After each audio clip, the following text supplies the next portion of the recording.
I'm Michael Corley. We're here for Corley's Last Round. We're talking Muay Thai, unfiltered, no BS, real stuff here. I'm with Mark Beecher, Paulo Tocha. Man, I'm really excited to have these guys here. Just a little brief about him. Paulo Tocha, he was in the movie Bloodsport, one of the first Westerners to be taken in at a Muay Thai camp in Bangkok. Fought one of the, and true ambassador of Muay Thai. Mark Beecher got here, trainer of Muay Thai champions, actually had MMA guys, UFC champions. Man, this is our first show, and look at who I got here, man. This is awesome. I'm very excited to have these guys here. We're talking Muay Thai, and Muay Thai is getting huge in the US, and with that is good and bad. One of the things is MMA is bigger than Muay Thai for sure. And with that, every MMA gym just about has Muay Thai. And this question here for these guys is, I didn't let them know what I was going to ask beforehand, so I'm giving it to you straight. With MMA getting so big, Muay Thai is in all these gyms. Do you guys see a problem with it being called Muay Thai? Maybe not why not be called a striking class, losing all the culture of Muay Thai, and those guys that are in these schools never compete in Muay Thai or support Muay Thai? Do you see it as that, or do you see it as it's for the good of Muay Thai? It's getting its name out there. Paulo. I think it's for the good of Muay Thai. I think MMA helped Muay Thai come up in the United States, especially because inside the United States they don't really understand Muay Thai and its culture and its development throughout the world, but they understand a lot more of boxing and of wrestling because of college in the United States, because of the wrestling programs and the Olympics and everything. So I think the MMA, mixed martial arts, and especially the high-end mixed martial arts help develop Muay Thai and bring it up. Because when you're inside the octagon or inside the ring or the cage, when you see striking, for the most part, if it's effective striking, it's Muay Thai striking. That's called Muay Thai. Those strikes are Muay Thai. They don't come from other disciplines, they come from Muay Thai. But now they are being used as part of the mixed martial arts. So I think it helps develop the sport, brings it up. I don't think they should take away the name.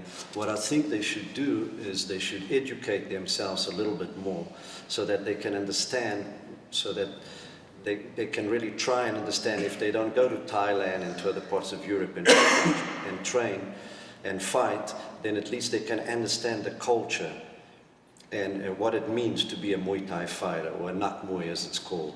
That is very important. And I think once that catches on in the US, it's going to be huge. It's the next big thing. But they need to understand the culture. And so to take away the culture from Muay Thai, for me, it's wrong. Because then you'll lose all levels, which are bad in itself right now, but then you will lose all levels of respect. Because mixed martial arts is not bringing respect to the martial arts. It's actually bringing a lot of bad talk and disrespect.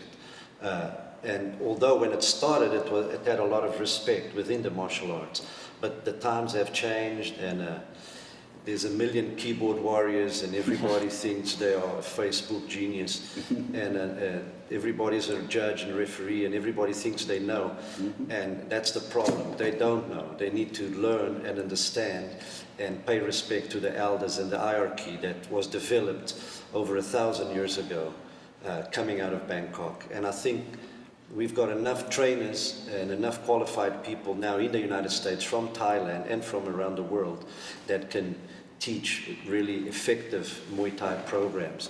The problem is they're not using them in Muay Thai schools. They don't know Muay Thai. They act like they're teachers, but they're not teachers, because a teacher's a crew.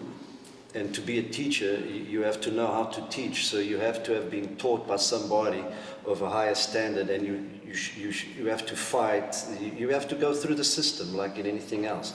And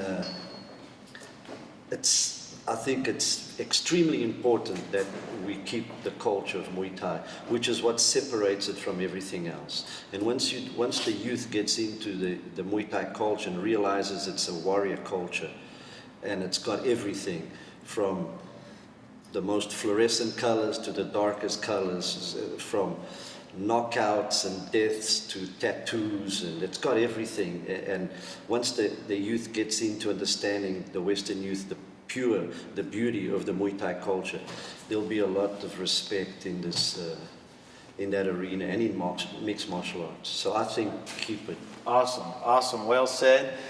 Mark, you've been in some of the biggest MMA fight camps. You've been at some of the biggest MMA gyms. You yourself had an MMA gym. When you teach a Muay Thai class, how do you bring in some of the culture of Muay Thai into an MMA class? Or not an MMA class, but the school. A Muay Thai class. But, well, I did MMA too, but my Muay Thai classes are Muay Thai. I teach all the respect that you're supposed to have. My guys that fight, that haven't fought, before they can do an MMA fight, they have to fight Muay Thai fights, and they have to do jiu-jitsu competitions, because that's, you start standing up, and then you end up on the ground, and you have to do everything, you know what I mean? Now the guys that are pros, it's different, but there's subtle differences, like with the takedowns and the hips and the clinch and stuff like that. And I know about all that, that's why people like to come to me, the MMA guys. But when I do Muay Thai classes, it's a Muay Thai class, you know what I mean? If I have like some pro MMA guys there, I'll tell them, well, for you, I wouldn't do it like this, I'd do it like this because of the takedowns and things like that. But I keep all the tradition and the culture in my classes, and when my guys fight Muay Thai too. I think it's important to keep that, you know what I mean? Right on. Absolutely. So, both of you guys being Muay Thai trainers, you've trained MMA guys as well. What are the plus and the negative of training a MMA guy, his striking, his Muay Thai striking, as opposed to training someone Muay Thai getting ready for a Muay Thai bout? Is there any difference? Do you like one other than the other, or? There's a difference, without a doubt. There's a difference. There's a difference because in mixed martial arts, you're allowed to take the opponent to the ground, and you're allowed to wrestle or subdue, or using either jiu-jitsu or wrestling or another art that's on the ground that works for that particular moment and incapacitates your opponent. But if you're going to teach striking per se, I think they should learn Muay Thai. For me, that's the ultimate striking force martial art. And once you know Muay Thai, you're capable of adapting yourself to different other arenas. You can adapt yourself to mixed martial arts. You can adapt yourself to fighting outside the ring, inside the ring, in the cage, because all that plays a little bit of a difference, the way you bounce off the ropes, the way you go into the cage. Everything's a little bit different, but I think if you've got a strong basis in striking from Muay Thai, you'll do well in all of them. I think that's the ultimate mixed martial art. I think the difference is, I agree. I mean, punches, kicks, knees, elbows, it's Muay Thai, you know what I mean? But I think the differences are stance. You can't have like a real close feet together because of the takedowns, and then clinch and stuff like that. Just little differences, but it's Muay Thai, you know what I mean? I mean, even in the clinch, when elbows and knees and stuff like that, you just have to adjust a little bit for the takedowns. And it's Muay Thai, you know what I mean? So I do teach Muay Thai to my guys, but show them the differences with the hips and things like that, because they're doing a different sport, you know what I mean? Right. So we could go on for days about this. Next thing I want to talk about is MMA is big. It's mainstream. Everybody loves the standing part of the fight. If you look at Diego Sanchez, Gilbert Melendez, right across the street at Toyota Center, it was awesome. They're standing, the crowd's going crazy the entire fight. What is it that Lion Fight, Legacy Kickboxing, all these shows in the USA, why haven't it exploded yet? What is going on? Is it the 5 rounds and people kind of going light the first couple rounds in Muay Thai? Is it the judging, the refereeing? Is it bad matchmaking? Briefly, what do you think? We could go on for days about it, but is there something you think that it's a key thing we're missing here that's not getting it on the mainstream? Yes, the key thing we're missing is Muay Thai. Yeah. That's it. We're missing what Muay Thai really is. We're not following who we are supposed to follow. Seems like there's too many chefs in the kitchen and not enough food for everybody. And everybody wants to give their taste of Muay Thai. Well, it's not like that. It doesn't work like that. It doesn't work like that in judo or karate or taekwondo. So it doesn't work like that in Muay Thai either. It doesn't work like that in boxing either. And the problem is with judging and scoring. And also with favoritism. There's a lot of favoritism amongst promoters and certain fighters from certain regions that they rather wish to pull. And that plays a big role in the low standard that we have of Muay Thai in the United States, where world champions are not world champions. They are regional champions and national champions, and maybe at times international champions. But a world champion is somebody who fights anybody from anywhere in the world at all times and fights outside of his own arena, fights outside of fighting with his friends in Vegas or his friends in Los Angeles or California or whatever, goes out and experiments and tests himself. And by testing himself, the fighter becomes a better fighter and becomes an international fighter, professional fighter, and hopefully a world champion. But you can be, you have to grow through the sport. In order to grow through the sport, you have to understand the rules and regulations of the sport. Because of all the different states within the United States and all the different groups that are trying to run Muay Thai, and especially now trying to jump in on the bandwagon because they know Muay Thai is blowing up and it's becoming huge and there's a lot of money involved. But the pay for Muay Thai fighters is very low. This is also because of sponsors, but I think to answer your question specifically, marketing plays a huge part in this, and the way promoters market their shows. And if promoters could only understand the art a little bit better instead of thinking of the dollar, because that is a problem. Because the fighters, they want to fight, and they want to learn, and they want to do the best they can possibly be. But they are surrounded now by a second and third generation of Muay Thai enthusiasts that don't really understand the game as it is in Bangkok and in the rest of Thailand. Now, the Europeans understand the game. The Chinese understand the game. The Thais are supreme in the game. They control the game in Asia and throughout the world. And we've got the biggest amount of capital to invest in Muay Thai, and we are the biggest nation as far as numbers goes in Muay Thai, but we just don't seem to get it together. I think, I don't know if there's people to blame, but I think favoritism, not understanding the sport, not understanding the rules and regulations, and not making an effort to be humble enough. What Muay Thai teaches you, the basis of Muay Thai, is to be humble enough to understand and respect those who know and can teach you that. Not everybody can be a teacher, and not everybody can be a master, and not everybody can be a fighter. So, start slow, whether it's in whatever art you're doing or even in mixed martial arts, and then if you find that you like the stand-up fighting and Muay Thai adapts itself. Muay Thai that you see in the ring now is not Muay Thai for war. If you learn Muay Thai to fight in the jungle or in the military or police, then your Muay Thai is a bit different.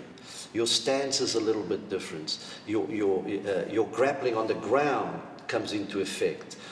That was banned. So Muay Thai encompasses a lot more than people think, but they're just stuck on being badasses and elbows and knees and being a killer and being a world champion.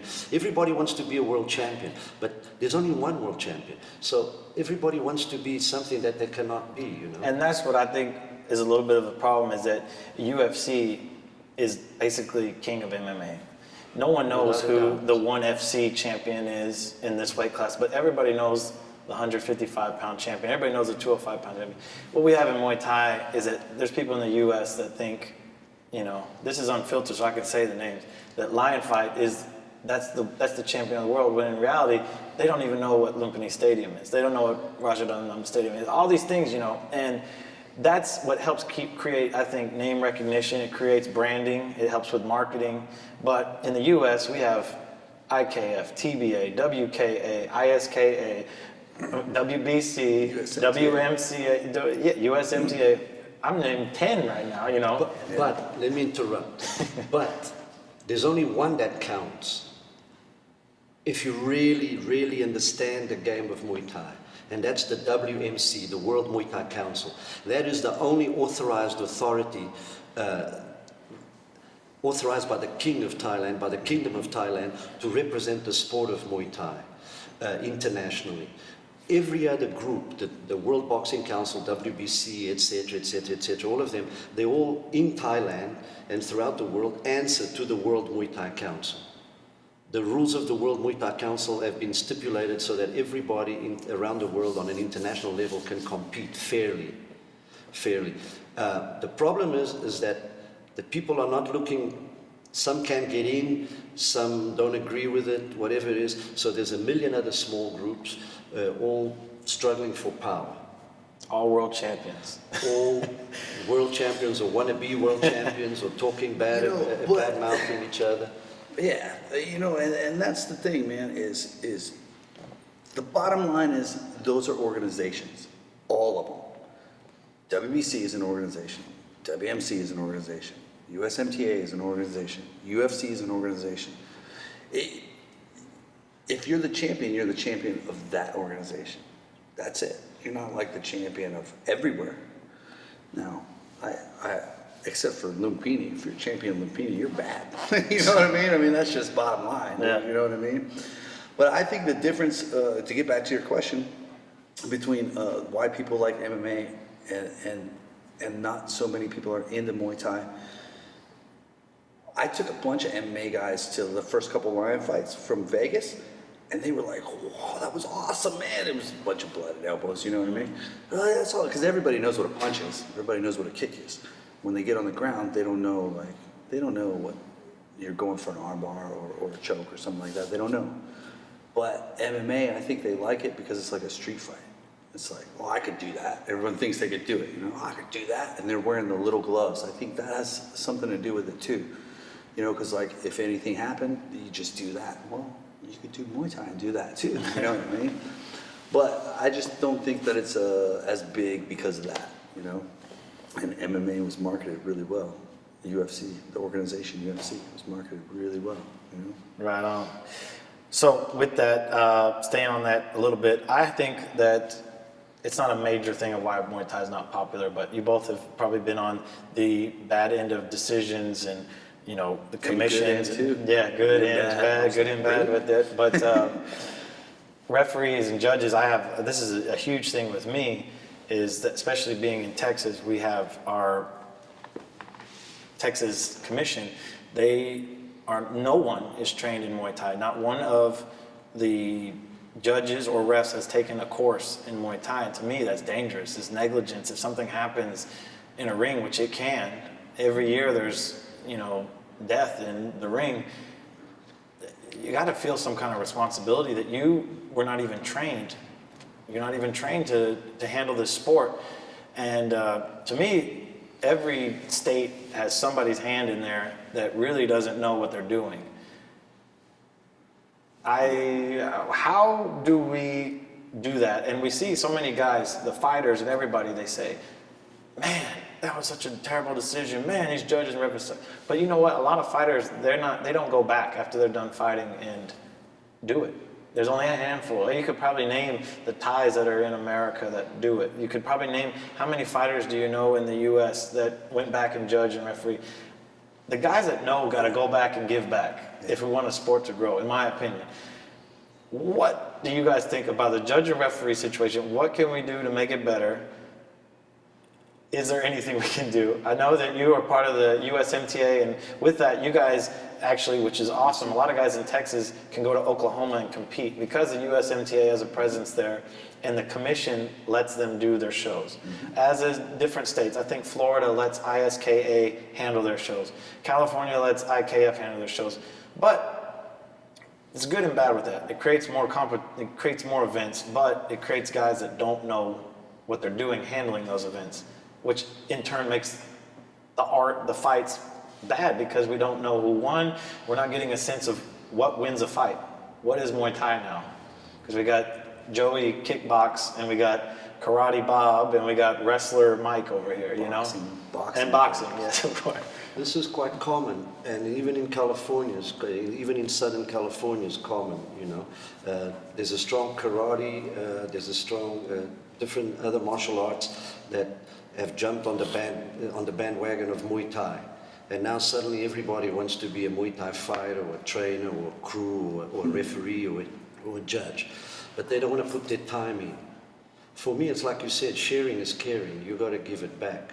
That's what I do. I represent the World Muay Thai Council. I'm the Vice President of the World Muay Thai Council. I'm also the Vice President of the United States Muay Thai Association.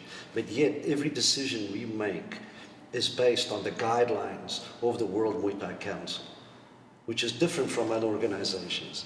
We don't care who's who puts money what. We listen to the elite, to the top. From that elite, we also take into account who is running that elite and who is teaching that elite, which makes a big difference when you get to the top of the pyramid. We listen to the World Muay Thai Council, me personally, through the eyes and education of the judges and referees that represent Bangkok at Lumpini Stadium.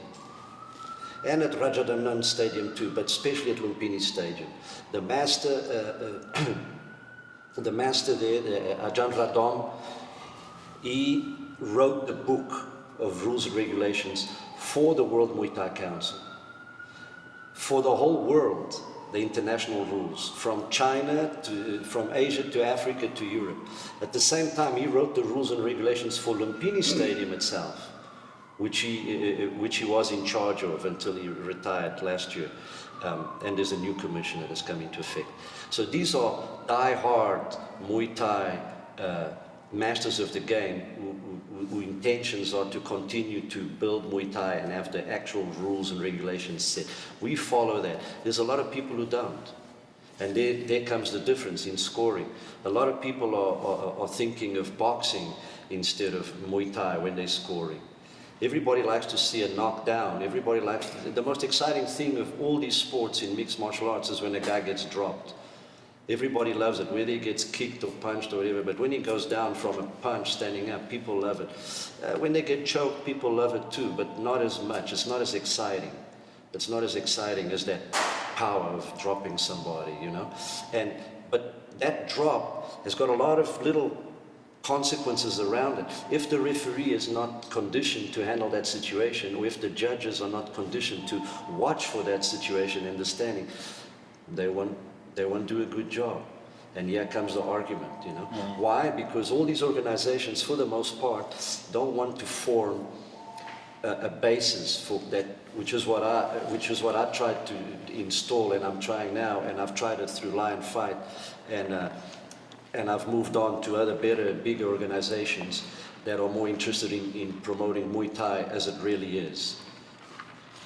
You have to follow the rules. You have to know, and you have to follow the rules. You cannot disrespect. You got to understand that there's people here of 50, 60, 70, 80 years old that have put in their life's work into Muay Thai. And they know the game, and they're open-minded, and they want to help. But they don't want somebody else to take that knowledge and make their own little martial art of it. That's not what it's about. It's Muay Thai. Follow the rules of Muay Thai. When you play tennis, you follow the rules of tennis. When you play Muay Thai or whatever it is, follow the rules of the sport. There's nobody in football bringing in referees from England that do football but soccer, you know, to come and tell the Dallas Cowboys how to play. Right. Now this doesn't happen, but it happens in Muay Thai. We've got wrestlers coming in, we've got people who have no clue about Muay Thai itself, but think that because they give a low kick or an elbow or knee, they know Muay Thai. Well, they don't. And so this problem happens, and everybody starts complaining that the rules aren't fair. It's true, they're not, because the rules are different. The fights are being looked at not in the same level all the time, and it's sad, you know. And hopefully we can better this so that we can have one body that regulates Muay Thai within the United States and not within every state, because every state has a lot of problems within amongst themselves and a lot of favoritism, and people just don't want to give in to what they believe in and what they were taught. So it's time to forget about the other martial arts and focus on Muay Thai as a completely different sport, and regulate it as a completely different sport, and control it as a completely different sport as well. And if need be, take it away from mixed martial arts and take it away from everything else, and more like Taekwondo did to get into the Olympics. And that's why they are recognized in the Olympics. And there's no commission going into the Taekwondo tournaments and complaining or trying to get money off. This is also a problem because these commissions are all trying to make money. This is a fact. I know because I work with them and I'm part of them, and it's sad, but it's all based on profit.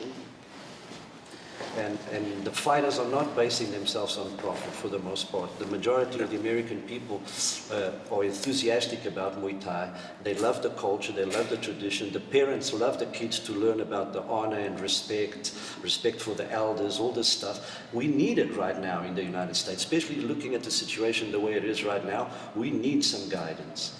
So I feel it's just a matter of time before we can get it all together. And until then, the struggle goes on, and Muay Thai is the rebel. I agree with everything he's saying. It's the same thing. If we had one organization, let's just say WMC, ran every Muay Thai event, it would be scored the same. Yeah. But the catch is the commission. The commission has to run the events. Now, I'll give you an example. There was a fight, I'm not going to tell you which one, but my guy got bloody, and then he whooped the guy for 4 rounds. Bad. But he lost because the judging. So I look over at this judge, and it's a 60-year-old lady. What do you think she knows? A white lady. What do you think she knows about Muay Thai? Probably zero. never even watched it Never seen it before that night. She had to. You're like, oh, I'm going to judge a Muay Thai fight. Let me watch a couple Muay Thai fights. You know what I mean? And then on this side, same thing. Some old man with gray hair in a suit. These are boxing judges, and they don't know.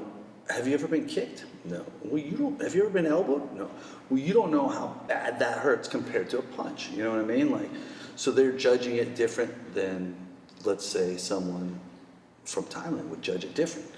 You know what I mean? Because they know about, kick is.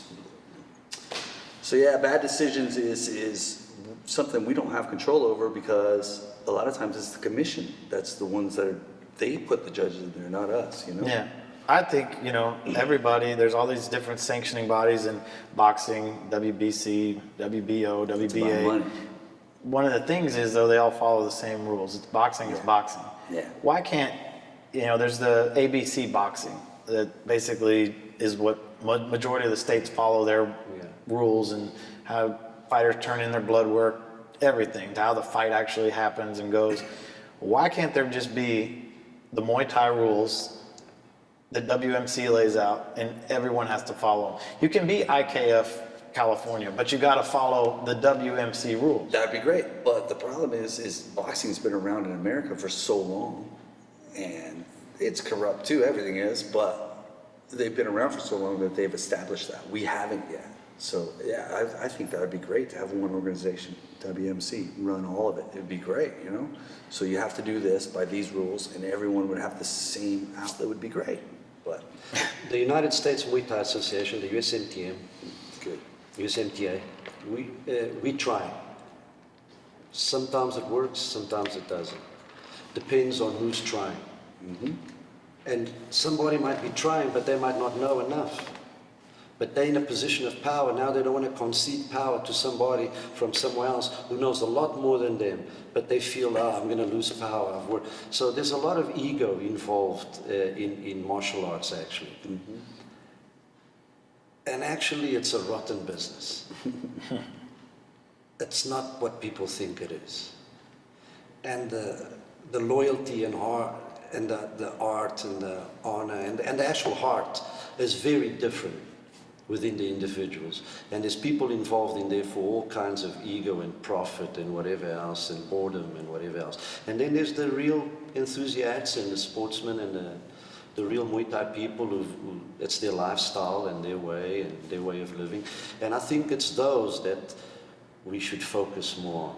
and let the rest of the people who love the sport follow the sport, you know, and enjoy the sport, and let the sport be explained. Let the audience understand the sport, because right now, for the most part, the commentators don't know what they're talking about. They've got no. Some of the commentators are really great, and they're exciting, and they excite me too, and I love their comments and their jokes and everything else. But there's another side that they don't understand, because they've never been they've never been inside the ring. They've never been barefoot inside the ring trading blows. I think it's time for everybody to understand what Muay Thai really is, give it some respect, form its own, even if it's a new group, and follow the rules and guidelines that Bangkok established and are followed by everybody in the world except here. It's kind of ridiculous. We should follow what everybody follows. When you look at FIFA, when you look at soccer, when you look at tennis, people follow the same rule in everything, in golf, it doesn't matter if it's competition, team sports, or singular sports, as boxing or individual sports. Everybody follows their own perfect rules and regulations. Why don't we have that in effect? We do. We have it in effect. It's real. I do it. We do it at our shows. But not everybody does it. It's a matter of getting everybody together, you know. All right. On to our last part today. Both of these guys have trained world champions in Muay Thai. Both of these guys have been to Thailand. Paulo's been there, trained there, lived there for long periods of time. Mark's been there many a times. I've been there myself. The way they train over there is different than here. But being that you guys are both here in the U.S., you've trained world champions here in the U.S., what challenges as a trainer do you have? People have jobs.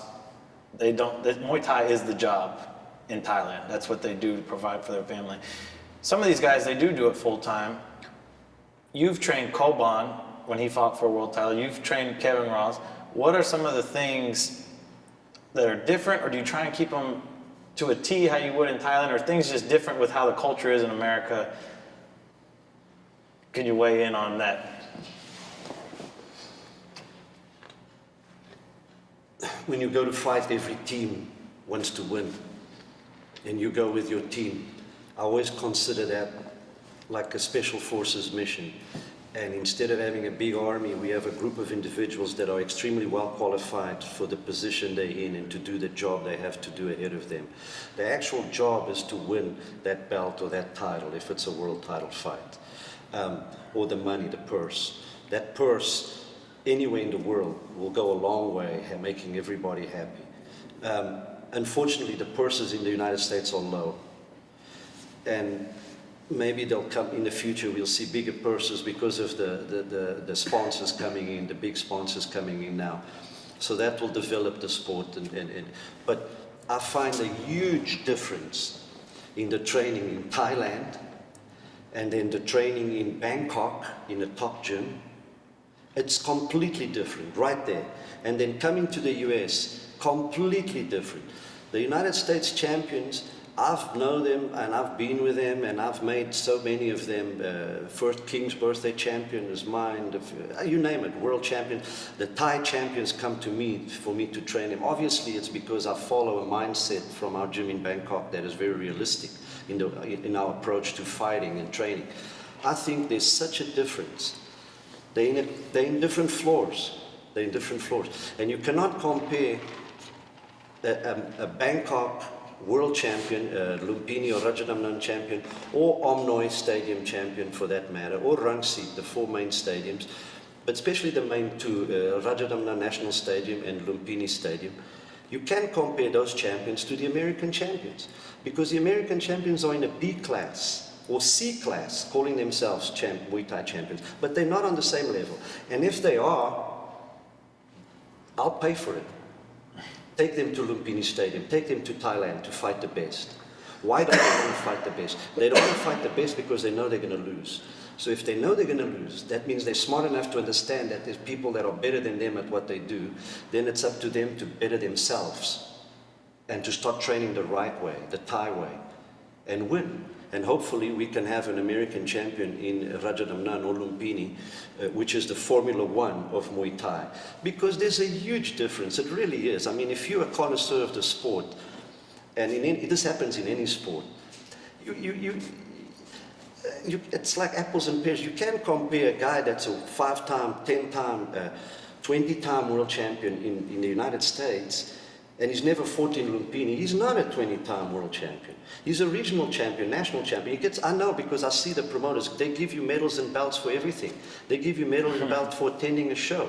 You fight a smoker's a beginner show, and you get a medal or a belt, because if you don't get that, then the parents won't bring you back because the incentive for the kids is not. Yeah, I seen a guy in Philly that was telling me, this guy's got 11 fights, he said he's a 6-time world champion. I said, everybody's a world champion. I read something the other day that was there's a huge this girl difference. she's 11-0, 14-time world champion, and I was like, wait, that doesn't make sense. This is the problem. There's no respect. You got to respect the guy in Bangkok who wins that belt. God, man, it's believe me, I grew up in this. It's hard. It's real hard. Whether you do it in the United States, whether you do it in China, whether you do it in Thailand, it's hard. But when you get to the top league and when you get to the A quality, which we don't have in the United States, there's no A quality fighters yet in the United States. None. For the last 20 years, 30 years. I've been in this sport for about 35 years, and we still don't have A quality, like a real champion. like a top 10 No, we don't Lumpini. have. There's no stuff. top 10 in the United States. It would be cool, though. There's no That'd top be 10 cool. in many parts of the world, So that shows a superiority in the way they train and the way they understand the sport and the way they fight, because of the reasons they're fighting for. But I think the economics plays a big part in that. What you mentioned in the beginning is that They're fighting for more than they're fighting what for the guy their here life. in They're fighting for Houston's the fighting gym, for. for their life. It's a little bit different over here, The fighters here, the professional fighters here, they're too, because there's about 55, 60,000 fighters in Thailand right now, professional fighters, registered.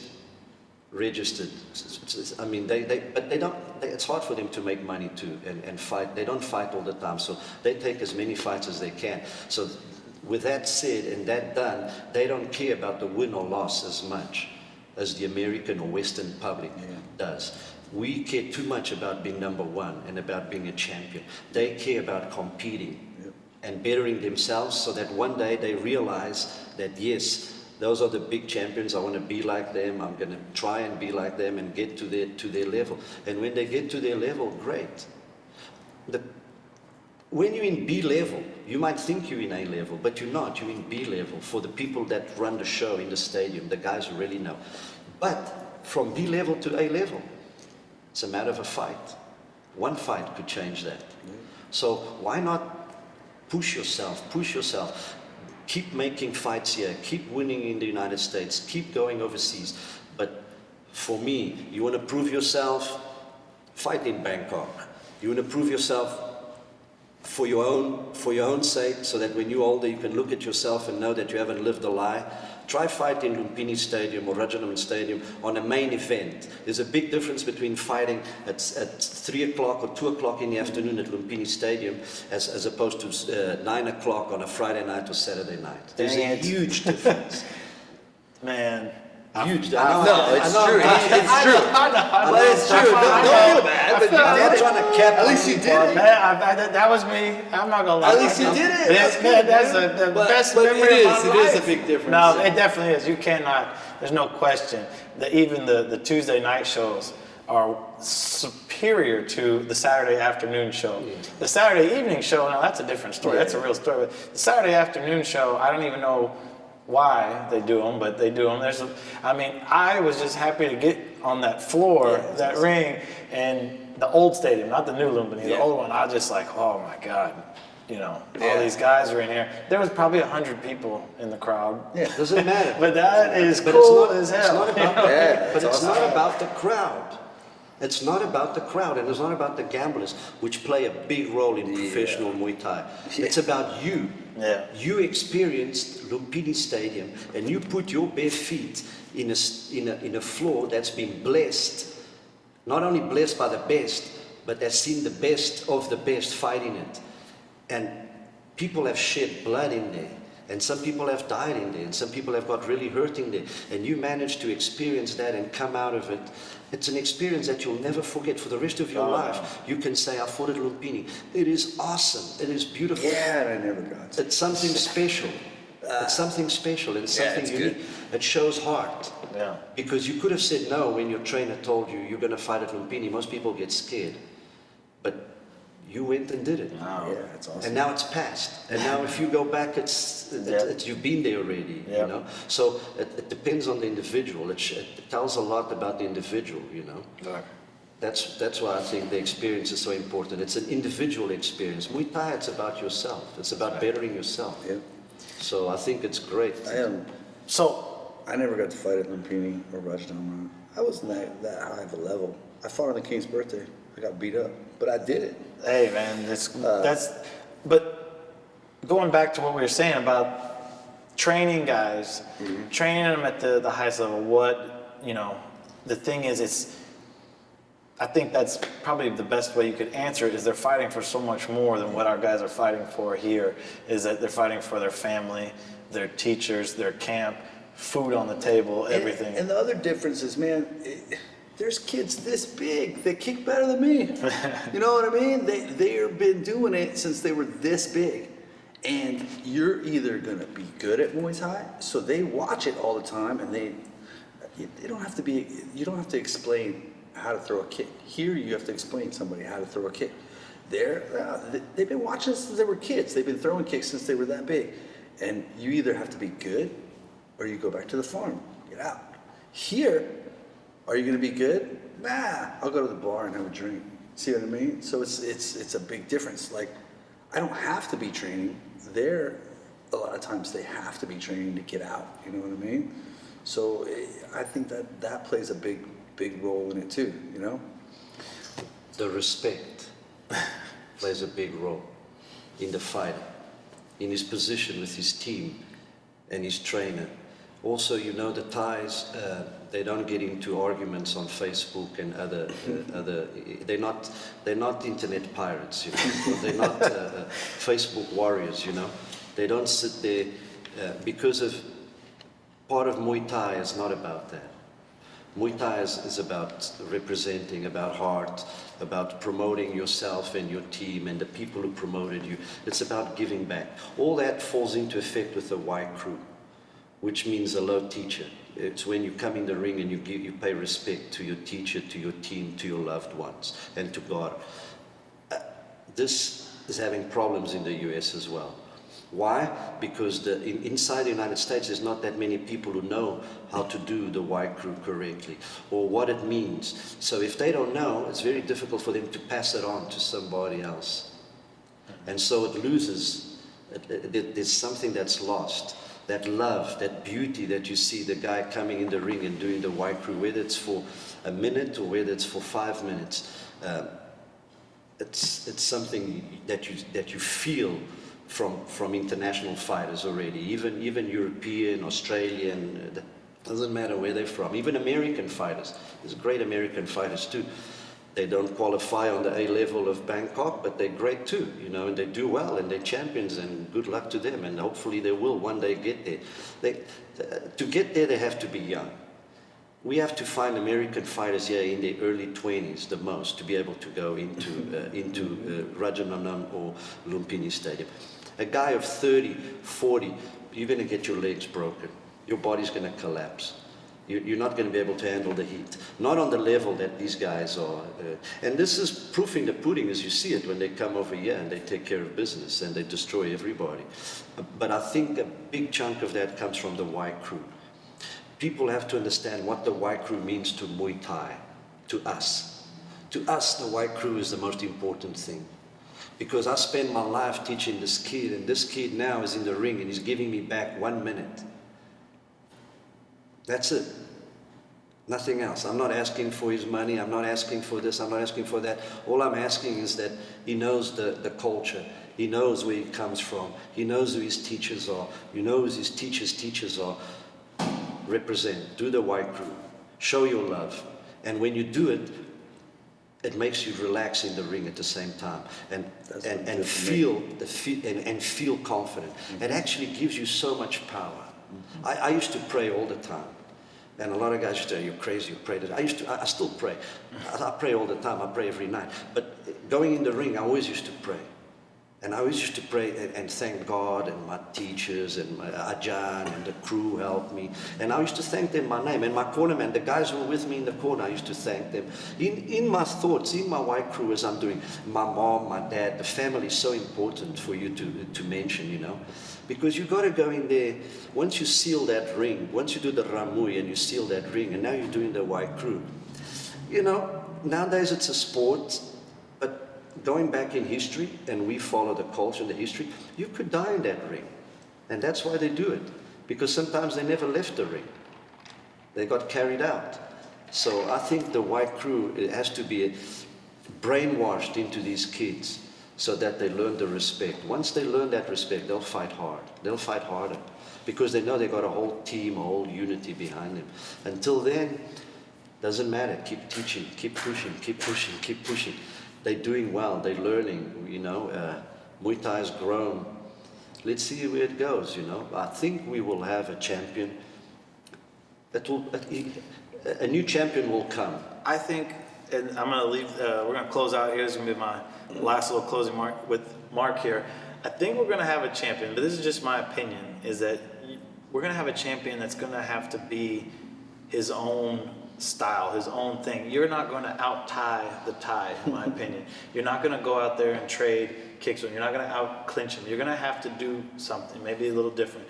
The different hand combinations, a little something different. I don't think there's going to be somebody that's going to go out there and out-tie the Thai, have that nice rhythm, the teep and everything. You're going to have to. That's the only way you're going to beat him in Thailand, because it's supposed to be an art, man. You know, like by the Thai scoring, the Thai rules, that's how it's supposed to be. I think we could have somebody, but it's going to have to be like Antoine Pinto, one of the only foreigners to win a championship. He lives there, you know what I mean? Man, but I think we could he have elbowed me so hard. Don't say his name, man. Oops. Yeah, man, come on. Antoine, man. Rematch. No, Anyways, man. but he's good, won, right? You won, man. He's good though, right? Yeah. But he lives there. See, so I think that. But he is total like Thai style. There's no, Yeah. like, he is not his own thing. But the guys that, you know, that found success, and I'm not saying Ramon Dekkers is a great, but he did not fight. You know, he had things he did that were definitely Muay Thai, but he was not a strong clincher. He was not an elbow fighter. Yeah. He used heavy hand combinations, and, you know, he wasn't one of the greatest Muay Thai fighters of all time. Yes, he was. Why not? Foreign Muay Thai Well, fighter. foreign Muay Thai, yeah. Foreign, for sure. But he's the best. I think the best foreign Muay Thai but he's fighter. recognized, he really is, Ramon Dekkers is really recognized as the foreigner that gave foreigners a name in Muay Thai. I agree with that. I think he's the best foreign Muay Thai He was fighter. taught at Sityaton. But he did not fight and win those fights due to he brought a different style. He brought the Muay Thai that he was learning from Sityaton and also from Rob Kaiman, who trained him and taught him when they were kids, and the whole team behind him and everybody else. And he was counting on his punching power more than anything else to try and equalize the technical aspect that the fighters have from Thailand that is so high. And so he managed to equalize that with his power. And he did well. But you also got to understand that a lot of those fights that happen in Europe were not real Muay Thai. All the fights that happen in England, in France, in Holland, they don't have real Muay Thai rules. They weren't allowed to elbow. They weren't allowed to knee to the face, etc., etc. There was rules and regulations always changing all the time. So, but I think he was by far the most well-recognized, biggest export of Muay Thai, foreign-wise. And he managed to compete with top Thais and do extremely well, you know, and become a world champion too. So what I'm getting at is that you both have a fighter coming up this is the scenario I'm giving you. You both have a fighter, and I'm telling you, you're fighting this guy who is a top 10 stadium fighter. You can't possibly train, you're right. you got to give something a different flavor to that guy that Kevin hasn't fought seen. Sanjay. You got to give him a different look. Am I right? Yeah. Because No, if you go in and there it and was fight, and you just sit here, No, you're gonna get right on that one. Depends who's teaching you. Depends who's your team. I grew up in Bangkok. Satoni Kun, our camp, we train champions. We're a factory of champions. I'm comfortable training. I don't care if the guy who comes in front of me is whatever religion, whatever color, whatever race, whatever creed. I couldn't care less. I couldn't care that much. I care about his Muay Thai. And if he can do as well as he can do in Thailand, great. He might not even have to go to Thailand for the time being.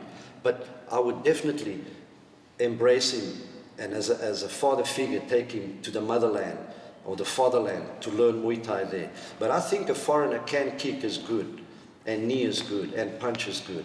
It's just a matter if he's, the point is he trained just as good? Is he trained like them? Does he know what it's like to do knees for 30 minutes to an hour? Does he know how to clinch for 30 minutes? Or do his arms hurt and he goes home? Does his neck hold? Or does he go to the hospital because he thinks he's got a problem with his neck? But in the meantime, it's just, so all these things take into effect. You know, a Thai fighter in Thailand, even a foreign fighter in Thailand, will not complain as much as he complains when he's at home. At home, he wants this, he wants that, he wants his friends, he wants the raps, he wants this. You know yourself. In Thailand, you fight, you get ready, you put the oil, you go. You listen. You have to listen. You have to listen to your corner. If in Thailand you don't listen to your trainer, you damaged goods. You're out that gym. They're going to kick you out. You're not going to hang.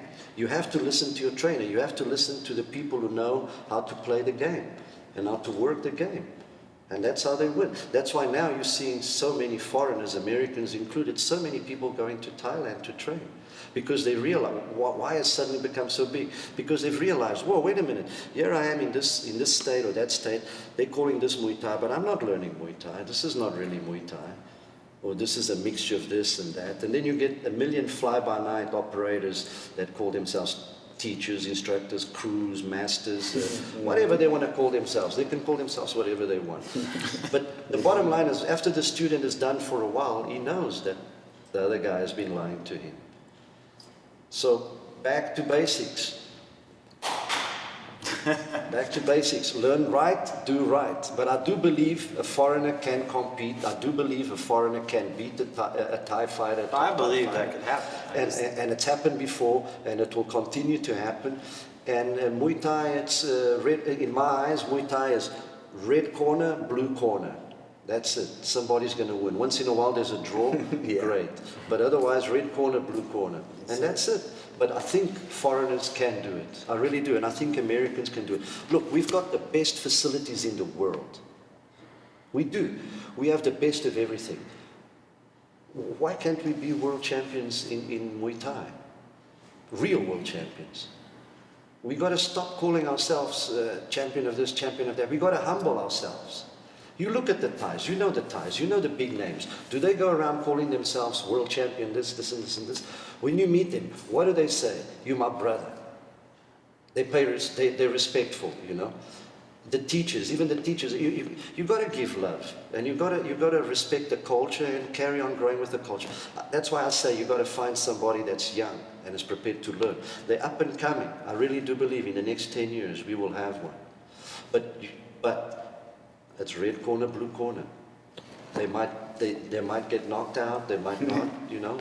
That's the game. That's why you went there. That's it. You went there to represent for yourself. I went there to represent for myself.